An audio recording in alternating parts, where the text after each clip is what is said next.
D'accord, l'extraordinaire. Il semble que, lorsqu'ils ont organisé cet événement, l'extraordinaire, les premières parties, chaque chapitre était assez court. Il y en a peut-être plus vers la fin, je suppose qu'ils ont divisé en groupes.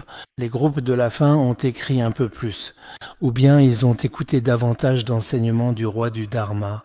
Sinon, au début, il n'y a que quelques lignes et c'est fini. Vers la fin, il faut beaucoup de temps, parfois des heures, pour finir un seul paragraphe. Aujourd'hui, nous en sommes à la 60e section, ne pas favoriser l'attachement ni l'aversion. Voyez si vous pouvez accomplir un véritable travail pour la propagation du Dharma et le bien des êtres. Le roi du Dharma a toujours souhaité que nous accomplissions un véritable travail pour la propagation du Dharma et le bien des êtres. Des actions, pratiquant la transmission des 8 grandes écoles ou enseignant les 10 principales lignées, tous ces sages qui sont tous apparus dans le passé, tous ont déjà établi une intention commune. Les véritables grands maîtres, leur intention est unifiée, il n'y a pas de contradiction entre eux. Les véritables grands maîtres, qu'ils appartiennent à différentes écoles ou à la même école, c'est toujours la même chose, le même point essentiel à comprendre. Les différentes écoles du bouddhisme ne se contredisent pas entre elles. Il faut avoir une vision pure et impartiale envers toutes les écoles. Après avoir étudié, il ne faut pas critiquer les autres écoles. Dire que telle école est bonne et telle autre ne l'est pas, ce n'est pas nécessaire. Même si l'on n'a pas réalisé le sens de toutes les écoles, il ne faut absolument pas développer de vues erronées ni calomnier. En tant que disciples du roi du Dharma, vraiment, nous ne devons pas parler des défauts d'autres maîtres spirituels, des défauts des compagnons de pratique ou des écoles. Il est même dit dans les sutras bouddhiques qu'il ne faut pas non plus parler des défauts des responsables de la communauté monastique. Par exemple, les administrateurs de la communauté monastique, les intendants, les khenpos, tout cela, certains d'entre nous, dès qu'ils arrivent, ils commencent tout de suite à être particulièrement actifs, à observer cette personne. On les appelle des occupants, comme à l'école autrefois. Cette personne est vraiment trop... Enfin, vous voyez, peu importe qui il est ou s'il représente la communauté monastique, on ne doit pas parler de ses défauts. Il ne faut pas critiquer les biens de la communauté monastique, dire « cet endroit ne va pas, cette fenêtre ne va pas, cette salle des sutras ne va pas, cette cour ne va pas ». Dire ce genre de choses entraîne aussi de grandes fautes. Dans d'autres écritures, il est dit que d'une part, si l'on est un moine, en particulier ceux qui sont responsables de la communauté monastique, ils ne doivent pas dire cela, car en parlant ainsi, ils représentent la communauté monastique. Cela entraîne de grandes fautes. Pratiquez sincèrement votre dharma pur et authentique, sans jamais vous en écarter, même d'un tout petit peu. Si vous vous concentrez sur votre pratique, les autres écoles n'auront aucune influence sur vous, peu importe que vous pratiquiez le Mahamudra, le Dzogchen ou une pratique authentique. En réalité, vous avez déjà compris ce qu'enseignent les maîtres des différentes écoles. Il n'y a donc rien à craindre. Si vous avez déjà compris, comme l'a dit le maître Tsongkhapa, vous comprenez qu'avec l'apparence, on élimine les extrêmes de l'existence, comme il est expliqué dans les 3 principaux aspects du chemin. Avec la vacuité, on élimine les extrêmes de la non-existence et l'interdépendance manifeste la nature de la vacuité. Ainsi, on n'est pas emporté par des vues extrêmes. Nous en avons déjà parlé de nombreuses fois auparavant, vous devriez vous en souvenir. C'est particulier, la vacuité élimine l'extrême de l'existence, l'apparence celui de la non-existence. Mais cette explication est un peu différente, soit qu'à partir de la vacuité, on manifeste le principe de la causalité et de l'interdépendance. Ainsi que vous pratiquiez la vision du Dzogchen ou celle du Mahamudra, les 2 approches sont également valables. L'intention ultime du maître Tsongkhapa est également ainsi, signifie. Dans les citations scripturaires, Tsongkhapa vient de mentionner « si une personne dotée de sagesse l'examine », il semble que le Mahamudra y soit également inclus, et le Dzogchen aussi, c'est ce que cela signifie. Par conséquent, envers n'importe quelle école, il ne faut surtout pas faire preuve de partialité, d'attachement ou d'aversion.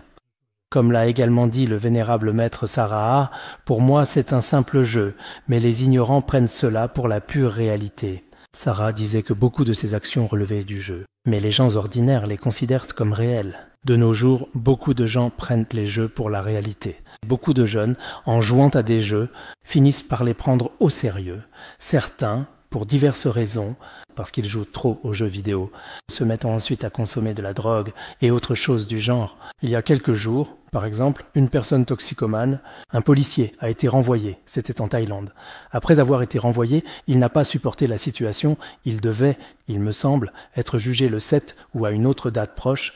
Il a pris une arme à feu et il est allé dans une maternelle. Il a tué 36 élèves. Il n'en restait que quelques-uns. Mais beaucoup d'entre eux risquaient aussi de mourir. Ensuite, il est rentré chez lui et il a brutalement tué sa femme et son jeune enfant. Après les avoir tués, il s'est suicidé. Donc il y a vraiment des gens dans le monde d'aujourd'hui qui sont un peu vraiment très assez étranges, surtout ceux qui se droguent ou qui jouent trop aux jeux vidéo. Ils ne sont pas vraiment très normaux. Ceci dit, nous devons bien comprendre que lorsque des sages débattent entre eux, selon le maître, l'autre n'a pas même atteint la voie de la libération. Par exemple, certains grands maîtres, Drub Rinpoche, maître Tsongkhapa, Mifam Rinpoche, lorsqu'ils débattaient dans leur façon de parler, ils semblaient critiquer l'autre sévèrement, comme s'ils disaient que l'autre n'avait même pas atteint la voie de la libération. Et puis, entre certains accomplis, ils se donnaient aussi mutuellement des prophéties, disant que l'autre était l'incarnation de tel ou tel démon, ou bien qu'il était la manifestation d'un esprit maléfique, etc. Mais il y avait chez eux une réelle nécessité inconcevable à cela. Certains sages, comme l'a dit Saraha, se livraient à des débats et se critiquaient mutuellement. Mais tout ce qu'ils se disaient avait tout de même une raison d'être. Autrefois, le maître précieux faisait de même. Parfois, on y parlait d'autres maîtres, et plus tard, le maître lui-même disait que c'était parce qu'il pouvait rencontrer des obstacles. Donc, en parlant de cette manière, cela pouvait être bénéfique pour lui. C'est pourquoi certains grands maîtres ou érudits semblant avoir des conflits internes, ou bien, s'il semble y avoir des désaccords entre différentes écoles, en réalité, il s'agit d'un jeu de la sagesse. Eux ne seront pas affectés par cela. Mais si, en tant que disciples, nous suivons cet exemple, il est difficile de dire ce qui arrivera. C'est pourquoi, pour les disciples de maîtres, même si les maîtres semblent avoir des différends entre eux, se critiquant ou se calomniant mutuellement, les disciples ne devraient pas suivre ce genre de comportement. Peut-être que ces maîtres ont des intentions secrètes ou que cela est nécessaire, par exemple pour éliminer des obstacles, etc. Mais si l'on suit donc cela soi-même, et que l'on critique l'autre en se laissant emporter par ses propres perturbations mentales, alors il ne reste plus qu'à tomber en enfer. C'est pourquoi cette phrase est aussi très importante. Regardez, dans le processus de débat entre eux, ils disent que l'autre n'a même pas atteint la voie de la libération. Dans le passé, cela existait entre les écoles du bouddhisme tibétain. Les grands maîtres des écoles du bouddhisme chinois se parlaient ainsi. Mais plus tard, c'était dans le but d'éliminer les obstacles de l'autre. Il y avait beaucoup d'objectifs. C'est pourquoi, comme le dit le roi du Dharma, si un petit renard essaie de sauter avec audace là où un grand tigre a déjà sauté, il ne fera que tomber et se blesser lui-même. Un simple renard ne pourra jamais égaler la puissance d'un tigre majestueux. Le roi du Dharma n'a-t-il pas dit qu'une grenouille ne devrait pas essayer de sauter là où un tigre saute? Sinon, si tu tentes de sauter, tu te blesseras toi-même. Au final, cela ne mène qu'à une impasse. C'est pourquoi chacun doit s'appuyer sur la pleine conscience et la vigilance juste. Il ne faut pas se laisser aller à la négligence. Je pense que ce lieu de pratique est Larung. Dans le vrai sens du terme, il n'y a personne qui favorise une école particulière. Ici, on peut dire que c'est le cas. Nous gardons un esprit pur envers les écoles authentiques. Regardez, sur notre grand mandala du filet de manifestation illusoire, les différentes écoles du Tibet sont représentées, y compris la tradition Bön, le bouddhisme chinois, ainsi que le bouddhisme Theravada. Toutes les transmissions et enseignements y sont représentés. C'est un symbole important. Nous devrions être un lieu très ouvert.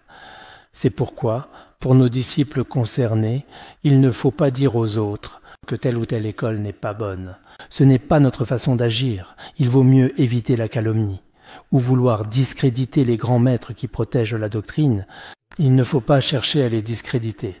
Au sens propre du terme, personne ne favorise une école particulière, personne ne cherche à discréditer les grands maîtres qui protègent la doctrine. Ce genre de phénomène n'existe pas. Si nous voulons comprendre les points essentiels où tous les enseignements ne se contredisent pas entre eux, ce qui est vraiment très important. Premièrement, il est crucial de noter que tous les enseignements ne se contredisent pas. Deuxièmement, toutes ces différentes écoles se manifestent concrètement à travers des enseignements spécifiques. Au sein de chaque école, Peu importe qui l'a dit, tu dois le considérer comme un enseignement. Obtenez facilement la signification secrète du Tathagata. C'est le troisième, le crime grave. Laissez-le disparaître naturellement par divers moyens. Cette caractéristique de l'extinction naturelle. Cela doit être fait selon le vénérable Atisha. Il est également appelé Dewangarab, Jude Dewangarab. Dewangarab, une personne de mérite Dewangarab, est un autre nom d'Atisha, ce qu'il a dit dans la lampe pour la voie de l'éveil. En fait, le verset ci-dessus est de maître Tsongkhapa. Il devrait s'agir du bref exposé des étapes de la voie vers l'éveil. Ce verset se trouve à la fin. C'est ce que nous disons très souvent, en effet. Considérez tous les enseignements essentiels de chaque école comme des instructions spirituelles, sans se rejeter mutuellement, et sans soi-même, bien sûr, véritablement tomber dans le profond abîme. Voilà le principe. En résumé, cet institut bouddhique envers n'importe quelle école, pas d'avidité ni de colère, on pourrait dire cela, mais nous avons un lien karmique particulier avec Padmasambhava Rinpoché, le tout savant Rongzom Pandita, l'auteur de notre introduction au grand véhicule, et Longchenpa omniscient, parce que maintenant, Rongzom Pandita, annotation au Le filet d'illusion. Nous n'en avons pas traduit beaucoup, seule introduction au grand véhicule. Donc si nous sommes notre propre secte, je pense à vous qui êtes ici maintenant. Vous savez tous que Padmasambhava est le maître du bardo. Beaucoup de pratiques viennent de lui. Tout savant Rongzom Pandita, son œuvre majeure est Introduction au grand véhicule. On sait après l'étude. Tout le monde connaît le très omniscient Longchenpa, les trois repos, etc., y compris l'essence du cœur du maître. Le langage de l'omniscient, Mipham Rinpoché, nous devrions aussi faire ainsi. Nous chérirons et préserverons encore plus ces enseignements. Il faut aussi accorder de l'importance à cette phrase.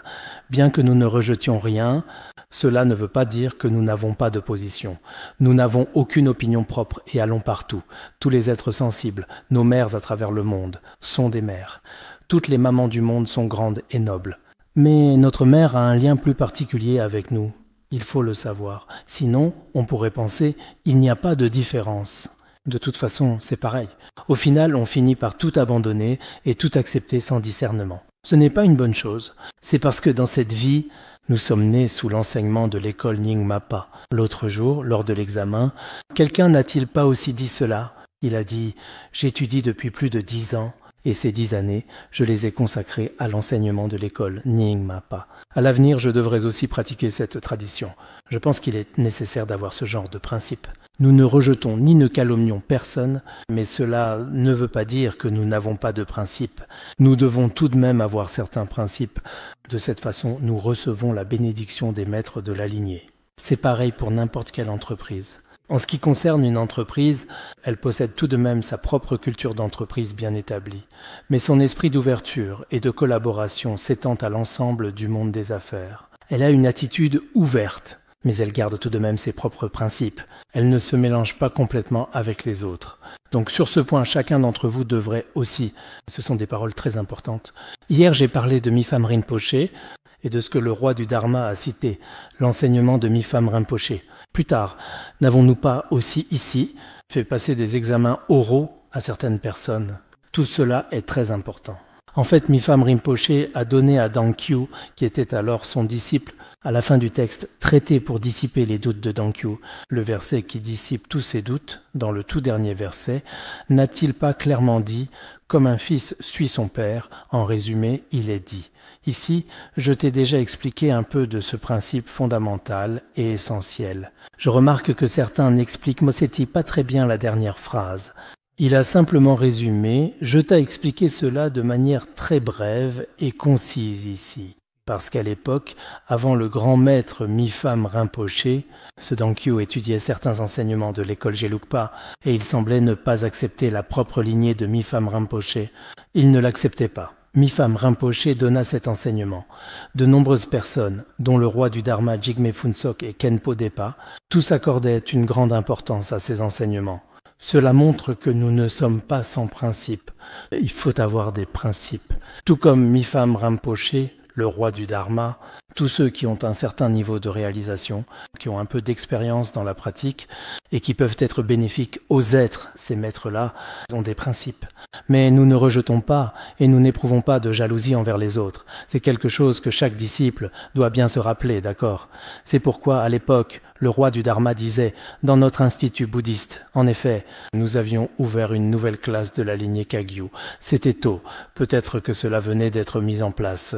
À ce moment-là, le Kenpo Shimei Rinchen en était responsable. Plus tard, après que le Kenpo Shimei Rinchen soit tombé malade, d'autres Kenpos ont pris le relais. Cette classe de la lignée Kagyu existe encore aujourd'hui.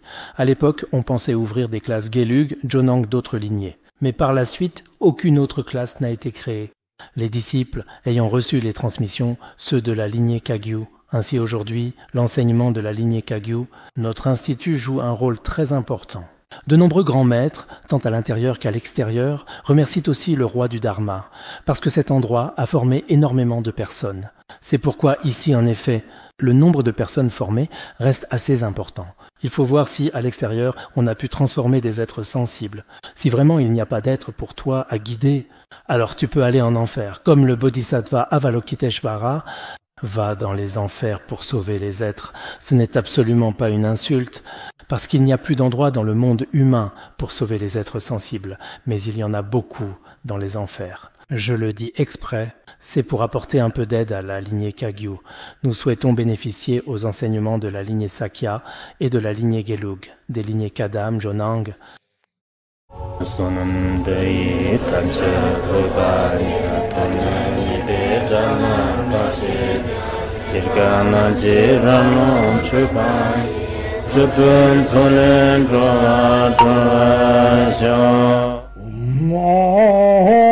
Bandangara Badma Asadardha Bandangara Badma Asadardha Bandangara Badma Asadardha